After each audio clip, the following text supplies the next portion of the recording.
Hello, this is Gilgamesh. I want to talk about this movie, Trap. I saw this on Friday. I actually didn't think it was that terrible. Yeah, there's a few issues. For one, M. Night Shyamalan is in this movie way too long. That's her right here. She plays the singer, Lady Raven. She's not a very good actress, and she's not a good singer. But she is a singer. And the irony is that Ariel Donahue plays Riley, who's Cooper's daughter. All the girls in this act like if you ever seen a concert where outside, for any pop singer from Lady Gaga to Miley Cyrus to, Taylor Swift, these girls are exactly that. At any concert, you'll see them. They're in the audience. They're singing. They're acting exactly like teenage girls at a concert. It's fun. It was funny. The first over 40 minutes, most of the movie takes place at this concert. Cooper, who like I said, he's taking his daughter Riley to this concert. And M. Night put himself in one scene where he's the uncle of Lady Raven. Yeah, her father plays her uncle in the movie. Yeah, okay. And essentially, you have, if you've seen the trailer, at one point during the concert, Cooper goes, "I've got to go to the bathroom." Goes to the bathroom, and then he gets on his phone, he unlocks it, and he's got somebody in a basement somewhere. And the guy's screaming. I'm going, doesn't anybody in this bathroom hear that? Because it doesn't look like the bathroom was empty when he went in there. Definitely there were people in the bathroom. Then he goes out and talks to Jamie here, this guy, the vendor. And he's going, well, what's going on? I go, I'm not supposed to tell you, but you know that wacko, that crazy guy they call the butcher? Yeah, the one that cuts people up. Goes, yeah, they think he's here. They've laid a trap. And Cooper, here's the thing. All serial killers wear a mask. In real life, they do. Most serial killers, it's their mother male serial killers, it's their mothers that made them become a very abusive mother. And so here he's Josh Hartnett. I love the guy. I think he's talented. Hell, I didn't know this, but he's 6'3", and he's in his late 40s, by the way, in real life. And he's married with 4 kids, but he basically has to exaggerate his smile and everything, and because he doesn't want the mask starts slipping off, and so he's over exaggerating his smile and other emotions because psychopaths have to pretend that they're like everyone else. And yeah, so he smiles, and it's like you can see it's a bit over the top. And I didn't know this even when watching the movie, that Haley Mills here was the FBI profiler. I was like, I did not realize that was her. Most people know her from 2 things: either the original Parent Trap, where she played the twin girls, or from Saved by the Bell, where she was the teacher. Yes. Now, like I said, the biggest letdown of this movie is really M. Night's daughter. She's not a good actress. She's not the worst thing, but she's also not very good. And her singing is, you kind of get used to it. It's kind of there. And so, yeah, it looks like a concert. But the best thing about this is really Riley and her father, Cooper. They seem like they have Ariel and Josh have great chemistry. It helps that Josh is a father, so he understands when you're dealing with a teenage daughter, and so it's a cat and mouse game. The profiler versus Cooper. Dr. Grant versus Cooper. And there's times where suddenly you see this old woman. I think it's supposed to be Cooper's mother, and he's free. He's not sure how he's going to get out of here, and he's trying to find ways through the place. And that's over 40 minutes of this movie is at the concert. Most people think this is the best part. This first first part of the movie, I kind of think that they take too long. I get it. But M. Night's daughter is in this movie way too long. the one major gripe, but it's Josh Hartnett that really saved this movie. His acting, he's really fantastic in the movie. And we get to where eventually he they don't realize they're pulling Ben out because they have a profile. Dr. Grant's profile fits all the fathers at this concert, so they're dragging him out. He's noticing this, and he's doing everything. He even pretends to be an employee, and they fall for it because he says because Jamie tells him for an employee what the password for the police and the FBI is Hamilton.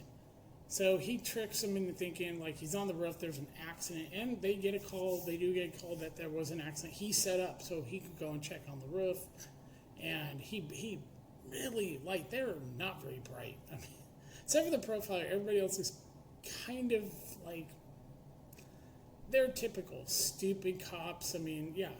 And there's a point, I think, in this that the women, like Riley, his wife, and Dr. Grant, they sense there's this monster inside Cooper that, he points out several times that he would like to stop, but he can't stop what's inside of him. And that plays in the movie. It's like his daughter keeps going, "What's wrong, Dad? You seem to be acting weird." It's like they can sense this. It's like there's a good person inside of him. There's the evil, the monster that likes killing everything. And that does play in the movie. And Kid Cudi, I don't know who this guy is.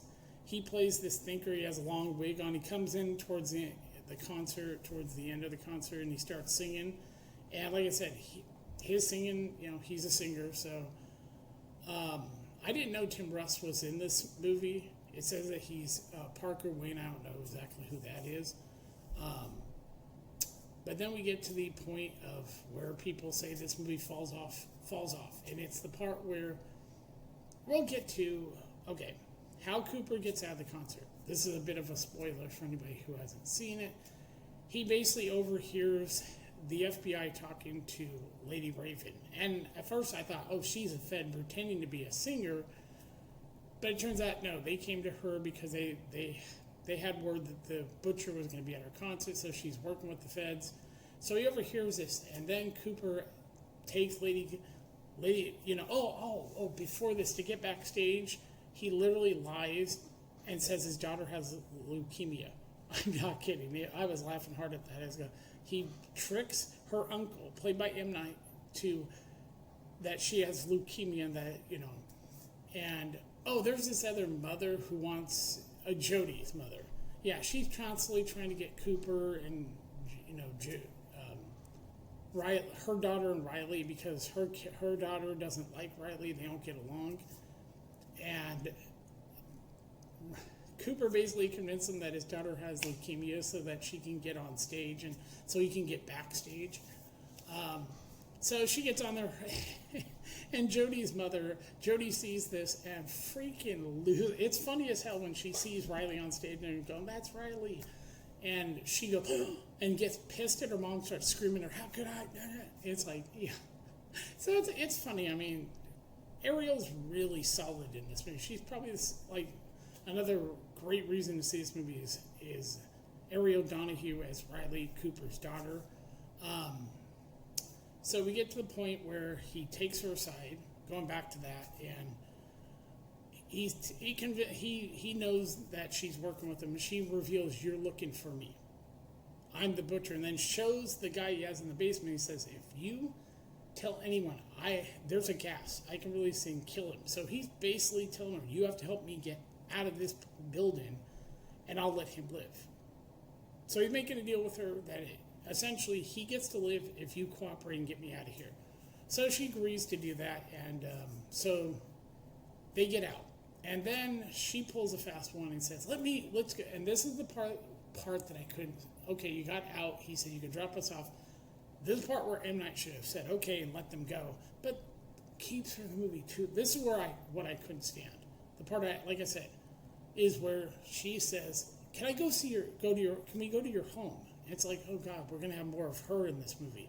So they go to their home, And essentially, she gets a hold of Ariel's phone, Riley's phone, and then grabs Cooper's phone and basically has people help her figure out where he's keeping this guy. And the guy talks to her and tells her about a statue, a broken statue, and a blue door. So they're able to get him to safety. And then eventually, Cooper basically, she reveals that Cooper is the butcher. He locks his family upstairs and gets the door open. And then basically, he's planning to kill her. Yeah. Oh, she reveals how they found out how about the butcher was there were a ticket for the concert. That's how they knew he was going to be at the concert. And I at that point figured that it was most likely his wife, but that probably did some Rachel here, yeah, probably was the one behind it. Them find out that he was at the concert. Well. It's a cat and mouse game. Let's put it that way. It's a thriller. It's got humor built into it, and he gets her in the limo, planning to take her to one of his houses, and he reveals that he's a firefighter. That's how he's able to get all these houses that nobody knows that are empty and be able to use them for killing. And apparently, he's killed 9 people. I think it's been 9 years that he's been doing this, and he says this will be the last one. One more, and then I will kill you and kill myself, and it'll be over. And eventually people, the limo gets stopped that he's driving, and he tricks them in thinking that they shot him. She gets away, of course, and then, and they take his family into, and his wife stays at the blue house. Yeah. I think it's the house where they saved, the guy got free and everything. I think that's the house he was going to. Or it could have been, yeah. I'm not sure. It's kind of, I think it's the house that they just rescued the guy from. Or it could be I don't think it's their home. I don't know. He comes back, and then his wife reveals that she was the one that left the ticket and called the authorities on him. And you can see the change in him. He gets angry. He said, this is an anger I've never felt before. And explained that because of you, I'll never see my kids. He goes, I'm going to kill you. He has basically a, what do you call it? It's like I forget type of, it's not a knife, and then it's kind of like the ones that you do this, that, I forget what they call it. And he's got it in his hand, and he says, I'm going to kill you, and then I'm going to kill myself. It's going to be a murder-suicide. She goes, eat some pie, and then she drugs him. But it doesn't knock him out. And then he thinks he sees his mother talking to him and saying, I know you're a good person and everything, and there's a good person in you. There's kind of like the women know there's a monster inside of him that he's tried to hold, that's why, and essentially he walks towards it, they taser him. Honestly, they try taking him down. It takes like 3 times to finally stop him, because he thinks his mother's there, and it's really Dr. Grant that's pretending to be his mother while he's been drugged. And they have him and he goes and picks up the bike. And, his daughter runs towards him. His son runs away. His daughter still loves him, even though he's the butcher. It's like, and she says, let it, he hugs his daughter. And then they get him back to the vehicle, and then he pulls out this. We realized when he picked the bike up, he took a spoke. This is how the movie ends. He basically bends it to undo his, and at that point, I think the monster inside of him is finally taken over, and he's undoing it. He laughs like a real psychopath would laugh. It's no longer he's hiding that he's who he is. The world knows he's the butcher, and then they go to the news. After they start the credits, Jamie is sitting there, and all of a sudden he sees who the butcher is, and he goes, I helped that guy. Oh, God, I'm never talking. And this is funny because he says, I'm never going to talk to him. I'm never helping anyone else at work. So, yeah, that's essentially it. The third act I did like because, like I said, Josh Hartnett is a big factor. This movie really works. It's not perfect.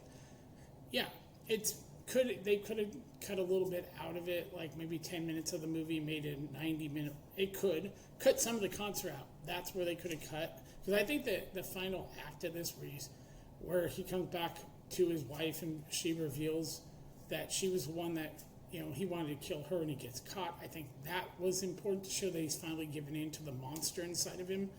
Because, like he says, it's an anger I've never felt before because you're keeping me. Why couldn't she just keep her mouth shut? He feels ultimately betrayed. That's why he wants to kill her so badly. And, and Allison Pill, Pill, she's Rachel, his wife. And I realized where I've seen her before, she's the drummer in Scott Pilgrim's drummer in Scott Pilgrim versus the World. Yeah, she's hitting the sticks as, that's, I realized, okay, that's his drummer. It's, like I said, it's a good movie. It's entertaining. Josh Hartnett's a big reason this works. Like I said, M. Night's daughter. The concert, they could have spent less time on the concert itself, more of him trying to get out. But I do like the third. While some people didn't like that part after they get out of the concert, I think that actually, where it becomes more serious instead of being comical. I think that actually, and his face when he says it's this anger he's never felt, and you just see this more like evil look on his face. I mean, seriously, he has this. He goes from this smile that you see in the if you've seen the trailer and the poster where he smiles and it's like an over exaggerated smile, to just this more like angry, like he just wants to kill his wife for betraying him. But I my favorite movies M. Night's done is Unbreakable and Split, and I almost consider this like my third favorite because even with some of the issues, I'll understand it. Every M. Night, with the exception of Unbreakable and Split, almost all of his movies have issues. He's not one of these directors that's perfect by any means. Even Sixth Sense, it's obvious that Bruce Willis is dead. And a lot of his later movies are just atrocious. But this, he actually tries to, he pretty much almost keeps it, to one place. And it's obvious in where he lives. And I did enjoy it. So me personally, I would give it probably a 7. It's not a 10 by any means. Like I said, the only 2 10s I give to him, if I were doing a 10, is Unbreakable and Split. Otherwise, most of his movies are okay. They're serviceable. Not all of them. After Earth or whatever was terrible. The Village had a terrible twist. There's no twist in this, by the way. They keep bringing up something of a twist with M. Night. No, there's no twist. It's like Unbreakable really didn't have a twist. You sort of got that Mr. Glass was trying to find the hero to save humanity. That's why he did all the evil things, and because he knew worst was coming. In Split, you're seeing the origin of a true villain in Legion. So yeah, and this sort of like you're seeing a guy who's trying to keep it together while his world's falling apart because people know he's a serial killer. Yeah, it's better than a lot of M. Night's films. It is. I sat there and I go, yeah, it's a concert movie. The music isn't great, but I like that act when they get out of the concert, when he's basically trying to get his phone back, and then after when they think they killed him and he's gone, he's going back to his wife and everything so he can deal with her. Yeah. So yeah, it's a fine movie. This is Gilgamesh. I'll talk to you later. Bye.